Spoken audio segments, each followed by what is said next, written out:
Okay. I want us to be together until the end of the world.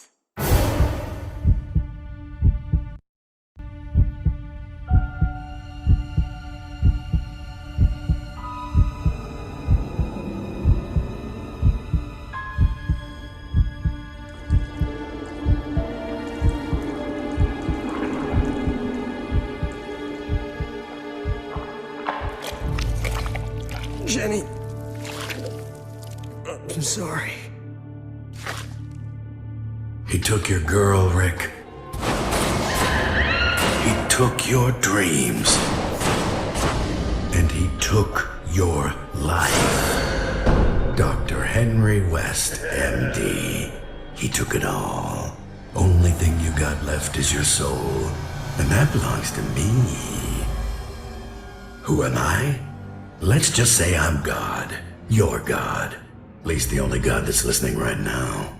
What do I want? Same as any God. Little faith. For without faith, I am nothing. And without me, you're fucked. She doesn't have to die. I can help you. I can heal your wounds. We can save her. If you show me some faith, if you trust me, if you put me on.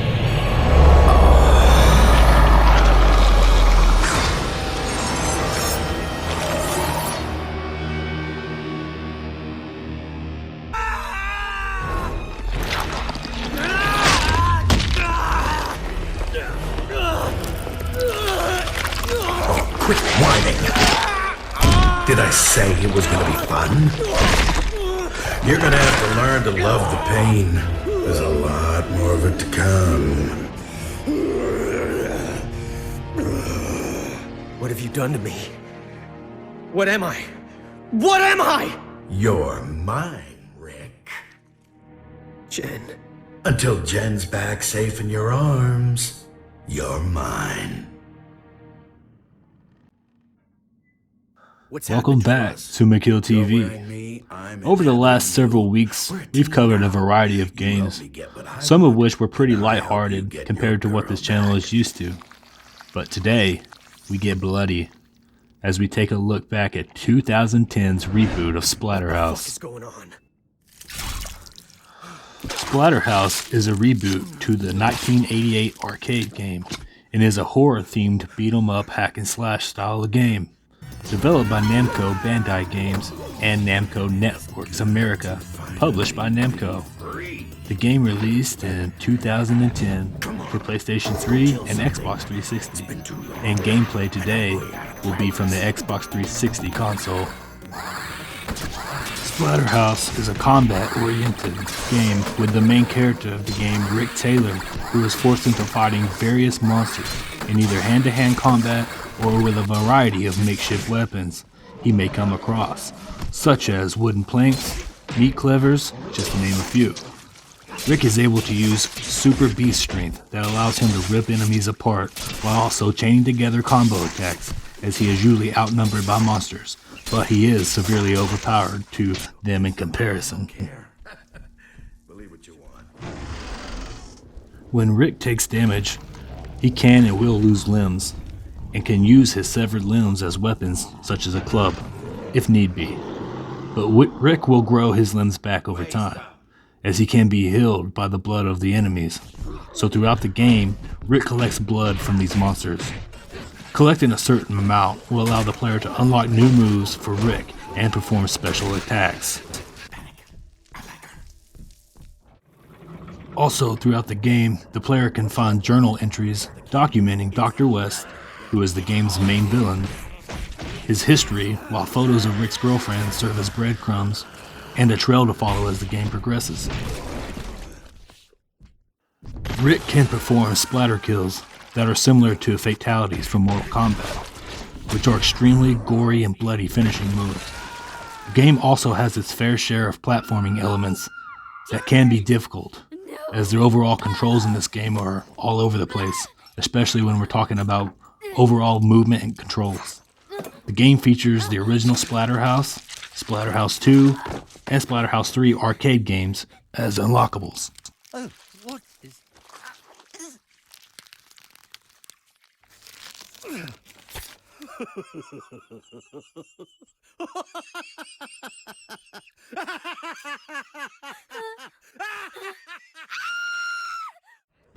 Jennifer Willis is to have an interview with Dr. Henry West, MD, professor of necrobiology at his house. Her boyfriend, Rick Taylor, comes along so nothing happens. Just as Rick is about to propose to Jennifer, the two are attacked by Dr. West's experiments, kidnapping Jennifer and leaving Rick mortally wounded. Soon after this, Rick knocks over a sarcophagus, revealing a mask. Close to death, the Terror Mask, voiced by Jim Cummings, calls out to Rick, saying it will save him and help save Jenny if he puts it on. Having no choice, Rick puts the mask on and is transformed into a hulking beast powered by the blood of others. Rick follows Dr. West and Jennifer through other dimensions and time periods and learns that Dr. West's plan to bring back deities known as the Corrupted into this world by sacrificing Jennifer.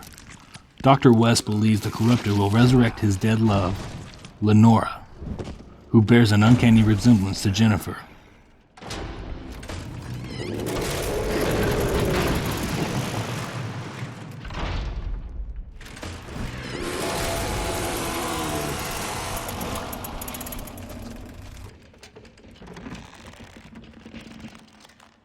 Holy shit!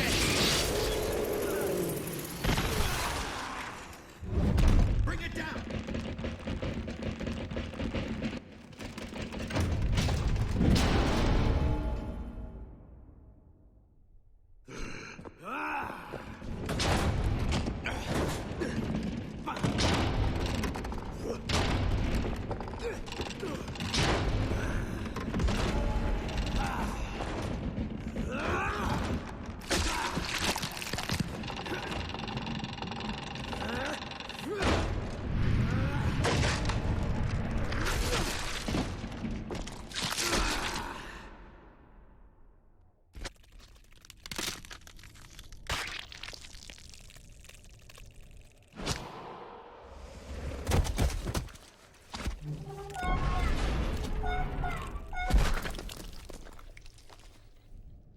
I ain't your mama, asshole.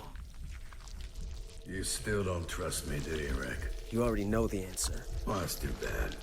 Trusting me is the only chance you got. It is believed the Corrupted intended to lay waste to the earth.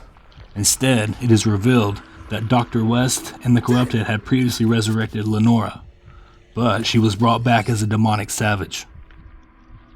West tried to contain her and bring her back completely, but one instant she escaped. Dr. West later found her holding a porcelain doll. Horrified at the fate of the child she took it from, West was later summoned away from the town of Arkham and his home on a pointless errand, only to discover the town's populace found out about Lenora and imprisoned her to be burned as a witch. Later in the game, Rick encounters Lenora while traveling through time, emerging near a Wicker Man cage as the townfolk are turned into monsters by the Corrupted. In an attempt to save Lenora, thinking she was Jennifer, Rick was attacked by her demonic form, forcing him to kill her. A young Dr. West witnesses Rick stomping on her and loses his morality, vowing to tear down the gates of heaven and ascending a pile of corpses built from the townsfolk of Arkham and topped with Rick's dead body. In the end, Rick succeeds in rescuing Jennifer, thwarting Wes's plan. However, the leader of the Corrupted, the Overlord, emerges, summoned from the killings Rick committed throughout the game and constructed from the bodies of 10,000 monsters. The mask informs Rick that he knew that Rick's killing would release it, stating that he wanted the Corrupted to know that it was the mask that stopped them. And for that to happen, he needed to let them out. Rick and the mask managed to kill it, with the mask's thirst for vengeance. But in the process, a stray spirit possesses Jennifer. Believing his deal with the mask to be done, he tries to pry it off. However, aware of Jennifer's possession, it refuses. It is implied from West's reaction that the stray spirit is Lenora's. This is the overall summary of the game's story in a nutshell. Not the most intriguing story to be told, but it's enough to keep the player interested in seeing how it all plays out, even though this game drags it out, as the game's runtime can range from 8 to 15 hours depending on the player. The game is chopped up into themed chapters for its levels, some of which can be lengthy, as the game mostly focuses on gameplay, with the story being progressed slightly throughout the levels, but mostly in cutscenes that appear either before or after a chapter. The game also tries to hit you with nostalgia, as it frequents the old side-scroller style of the arcade games. This is a cool feature for the nostalgia alone, but doesn't really bring anything really new to the gameplay. The gameplay here is really repetitive throughout the game, which is one of the biggest criticisms of the Splatterhouse 2010.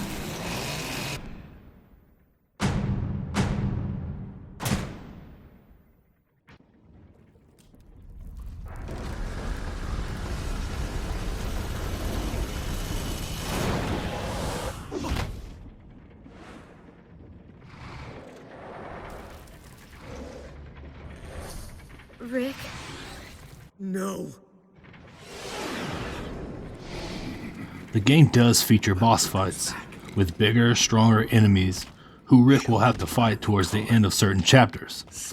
Many of the bosses are accompanied by hordes of monsters, enemies that will attack Rick during these fights, with the exception of a few that will actually have Rick face off one-on-one versus particular monsters. These boss fights really aren't too difficult. It's usually just a fight to the death. Deal enough damage to queue up the finishing move in order to kill a particular boss. But I gotta say, this game does get very gory, which is one thing I really liked about Splatterhouse. It's borderline disgusting at times, and I love it. This girl of yours. Jen. You once told her you'd love her until the end of the world. It's time to prove it, Rick. The end of the world is coming.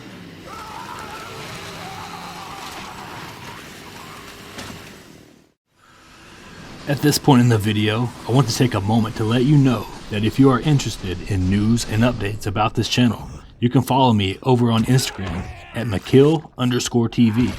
There, I post updates about upcoming videos and things you can expect on the channel, as well as sharing some funny memes and videos and shit. So if you're interested, follow on Instagram at McKill_TV. Now, back to the video. Splatterhouse received mixed reviews across both consoles. Many saying the game was reasonably good at being classless and procession of shock and bad taste that it wants to be, while others said all the gore in the world can't disguise Splatterhouse's laundry list of clumsy mechanics. And they weren't exactly wrong. The game does have some poor overall movement controls, camera angles, load screens are way too long, and on top of that, the game is riddled with glitches throughout. But others praised occasionally slick visuals and overall art direction of the game. But for 2010, this game looked unique to its own accord. A gruesome gem of a game that doesn't forget how to be fun, but its gameplay is repetitive for the game's runtime. Basically, you see and feel all this game's gameplay tricks within the first few chapters, and it pretty much stays the same throughout.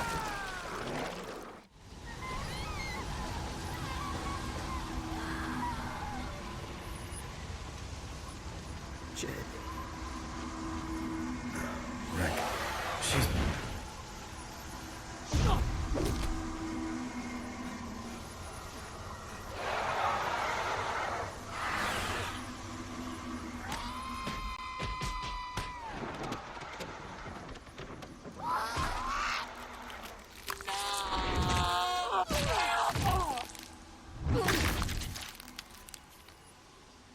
Fuck me!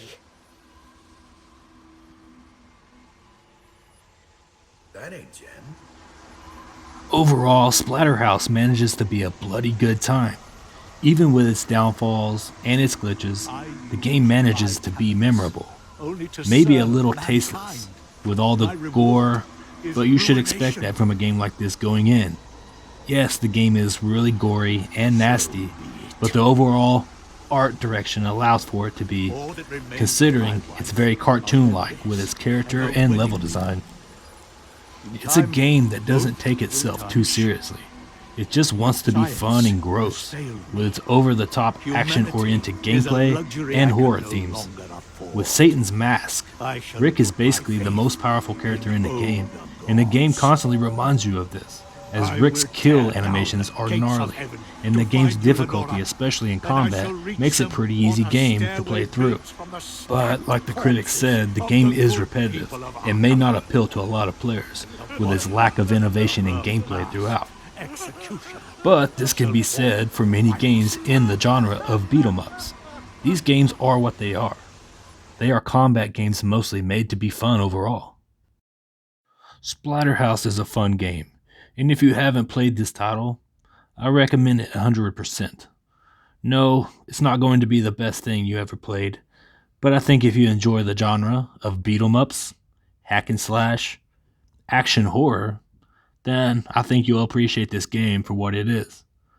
Like we said, this is a 2010 title, and you can find copies on the PlayStation 3 and Xbox 360 consoles for fairly cheap nowadays. If you like this video, please be kind enough to hit that like button down below. A growing channel like mine could use all the support we can get. And if you want to see more like this, then also consider subscribing for more just like this as we cover more horror and retro games similar to this. Until next time, this has been McKiLL TV's Splatterhouse, a retrospective.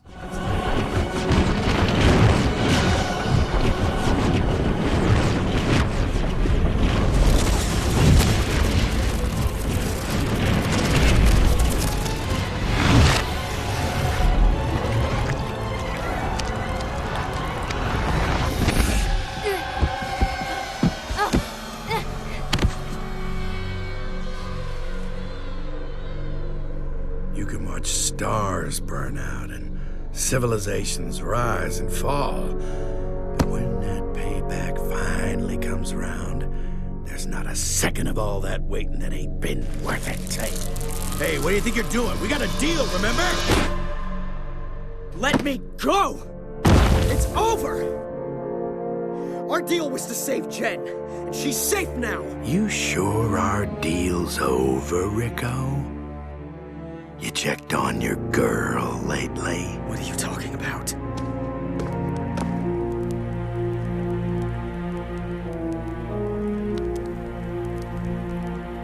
Lenora, my love.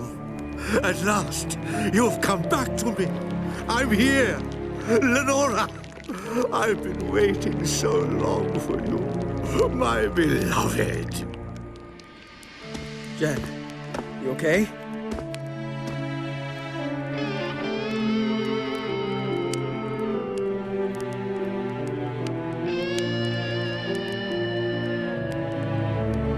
Jen? Rick, darling. It's good to be back.